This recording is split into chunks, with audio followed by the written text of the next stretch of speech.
wabarakatuh. Perkenalkan, nama saya Dimas Kevin Sugiarto dari kelas 17C Manajemen NPM 1701010124. Di sini saya akan membahas negosiasi lintas budaya dan negosiasi lintas internasional. Negosiasi adalah sebuah bentuk interaksi sosial saat pihak-pihak yang terlibat berusaha untuk saling menyelesaikan tujuan berbeda dan bertentangan. Selanjutnya, karakteristik negosiasi. Senantiasa melibatkan orang baik sebagai individual, perwakilan organisasi atau perusahaan sendiri atau dalam kelompok. Selanjutnya, memiliki ancaman terjadinya atau di dalamnya mengandung konflik yang terjadi mulai dari awal sampai terjadinya kesepakatan dalam akhir negosiasi. Yang ketiga, menggunakan cara-cara pertukaran sesuatu, baik berupa tawar-menawar atau tukar-menukar. Yang keempat, hampir selalu berbentuk tatap muka, yang menggunakan bahasa lisan, gerak tubuh, maupun ekspresi wajah. Selanjutnya, negosiasi biasanya menyangkut hal-hal di masa depan atau sesuatu yang belum terjadi dan kita tidak inginkan.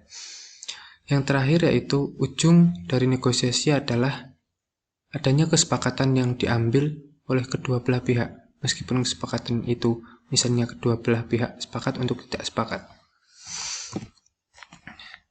Selanjutnya, konsep budaya dalam negosiasi. Konsep budaya dapat dijelaskan sebagai fenomena pada tingkat grup, seperti berbagai keyakinan, nilai-nilai, ekspektasi perilaku, keyakinan budaya, dan harapan perilaku yang berbeda pada setiap negara. Ada 4 dimensi yang menjelaskan perbedaan antar budaya. Yang pertama, individualisme atau kolektivitisme. Yang kedua yaitu power distance. Yang ketiga, masculinity atau femininity. Yang keempat yaitu uncertainty avoidance. Selanjutnya yaitu indikator yang perlu dianalisis terhadap perspektif budaya yang dapat mempengaruhi negosiasi. Yang pertama, bagaimana budaya didefinisikan. Yang kedua, bagaimana peluang dinegosiasikan. Yang ketiga, pemilihan negosiator. Yang keempat, protokol. Yang kelima, komunikasi. Yang keenam, waktu sensitivitas. Yang ketujuh, kecenderungan risiko.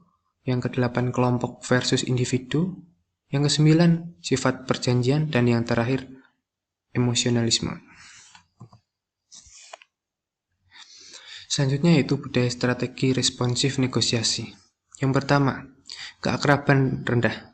Yang pertama, mempekerjakan agen atau advisor. Yang kedua, membawa seorang mediator. Yang ketiga, menginduksi perunding lain yang menggunakan pendekatan. Yang kedua, keakraban moderat. Dari keakraban moderat yaitu yang nomor pertama, beradaptasi dengan pendekatan negosiator lain. Yang kedua, mengkoordinasikan penyesuaian. Yang terakhir dari budaya strategi responsif negosiasi yaitu keakraban tinggi. Yang pertama, merangkul pendekatan negosiator lain ataupun unilateral strategi.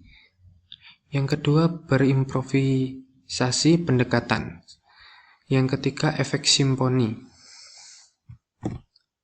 Selanjutnya, negosiasi internasional, yaitu seni dan budaya.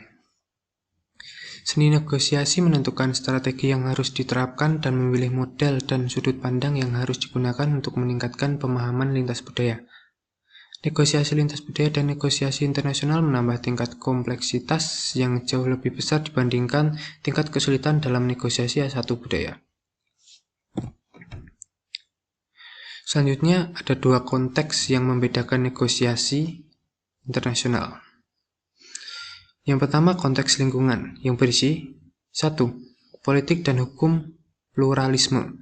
Kedua, ekonomi internasional. Yang ketiga, pemerintah asing dan birokrasi.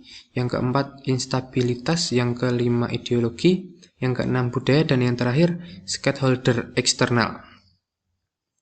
Kemudian konteks yang kedua yaitu konteks langsung yang berisi 1. Perundingan daya relatif. Yang kedua, tingkat konflik. Yang ketiga, hubungan antar negosiasi.